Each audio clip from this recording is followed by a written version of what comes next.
Hello, everyone. This is Dr. Akinoto Marino, and I want to talk to us about loss and grief today.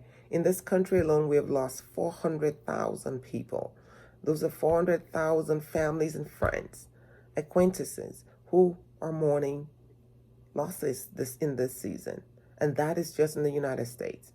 Globally, it's hundreds of thousands, and we need to understand that we are not alone. But grief and loss, you know, it's very personal. We don't both mourn the same way. So it's important to give everybody their space and their time. These are some of the things to expect: denial, disbelief, confusion, shock, sadness, yearnings, anger, sorrow, humiliation, despair, guilt.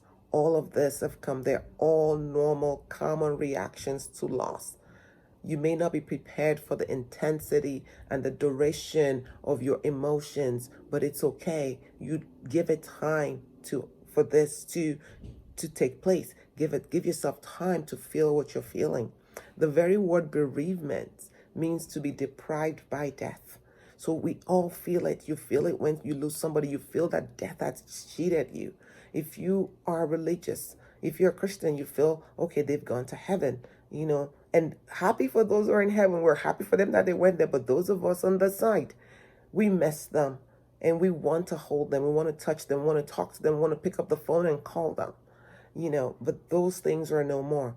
So remember, take your time to fully absorb the impact of the loss and allow yourself to go through the emotions. It is not easy to cope when you've lost somebody. You will mourn them. You're going to grieve over them. But remember that each person's process looks different.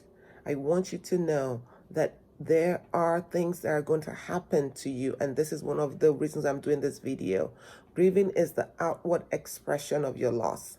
Your grief is likely to also be expressed physically, emotionally, and psychologically.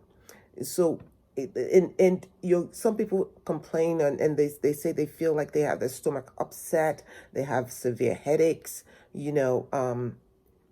and when this happens, when you have physical symptoms, that is part of the loss that's been felt by you physically, physiologically. Some people, it impacts their sleep, loss of energy. Those things happen when we are in mourning. And so please, when this happens to you, know that it's normal. We don't want you to go to the very extreme either. If you then can't sleep, you haven't slept in days, your stomach hasn't stopped hurting, please see somebody to help you navigate this process.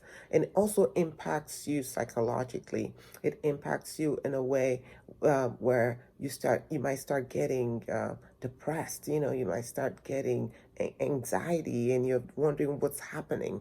Well, that's a sign that you're in mourning, and this happens. And so if you're able to navigate it by yourself, that's fine. But if you find that you're struggling, please get help. Please get help.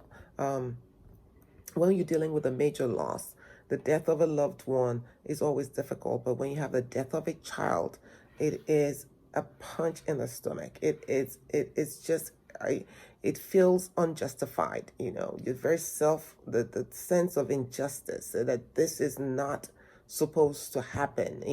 The older is supposed to go before the younger. So when the death of a child, it jars you and shakes you to the very core. And so it's important to find people who've had the same experience, so that you can walk this journey together. The death of a spouse can be traumatic. In addition to the severe emotional shock, the death may cause potential financial crisis. And so these are some of the ramifications of losing somebody within your family system. So this death due to suicide, is very difficult loss to bear. And so these are some of the things that people out there are coping with. And I want you to know that there is help out there for you. Seek out caring people. Seek out people who you can talk to. Look, sometimes it feels, oh, you just want to crawl under the duvet and self-isolate. Please do not do that. Find relatives and friends who can understand your feelings and talk to them. People will reach out to you during this time. And also, people ask me, I don't know what to say. I don't know how to respond to someone who has lost someone. All you want to be at that time is just the listening ear. You just want to be the person where they can talk to you. You don't have to say anything. You can just be available to them. Express your feelings. Tell others how you're feeling. You know, tell us how you're feeling. It will help you work through your grieving process. I remember a couple of years ago when I lost somebody that was close to me, and people were telling me that I shouldn't cry because I was a pastor. I shouldn't cry because I'm at this. And I could not believe that, because the fact that you're a leader doesn't mean that you don't have emotions. So make sure that you take your time to express your feelings. Express your feelings. You have feelings and you should express them. Take care of your health. Maintain regular contact with your family physician. Make sure that you're okay. Accept, that life is for the living. So don't bury yourself with the dead. Life is for the living. Take an effort to live again. In fact, one of the ways you can honor the dead is by living life, because death cheats people of life. But if you're alive, you can honor them by living your best life. Postpone any major life changes during this time when you've lost somebody. That's when people decide they're going to move, they're going to get a divorce, they're going to do all this. Try not to make major life changes in the place of trauma. Make sure you hold off every of these ones, because then those would just be trauma responses. We want you to wait and let things balance a little bit before you make those changes. Be patient with yourself. It may take months or even years. Everybody has their own timeline, and it's okay. Take your time and be patient with yourself, and seek outside help if necessary. And for those of you who are on the other side, you're helping others grieve. What should that look like? Share their sorrow. Just allow them to be. Encourage them to talk about their feelings. You don't need to have all the answers. You just want to be there. Please don't offer false comfort.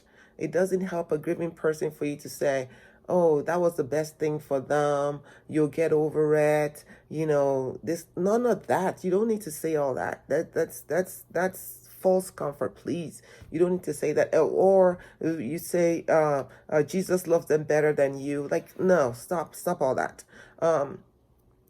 And they went to heaven, so you shouldn't be crying. Look, we all know they went to heaven, but it doesn't mean that those of us here don't have emotions and we don't miss them. So it's okay. So no false comfort. If you don't know what to say, just be available. All right. Offer practical help like babysitting, cooking, running errands, and practical. Send money. People usually have financial constraints when they've lost, because they have to pay for funeral, they have to do all this. You can send money. Money is a way to help financially. Be patient. Remember that it takes a long time to recover from a significant loss, so be patient with people. Encourage professional help if necessary.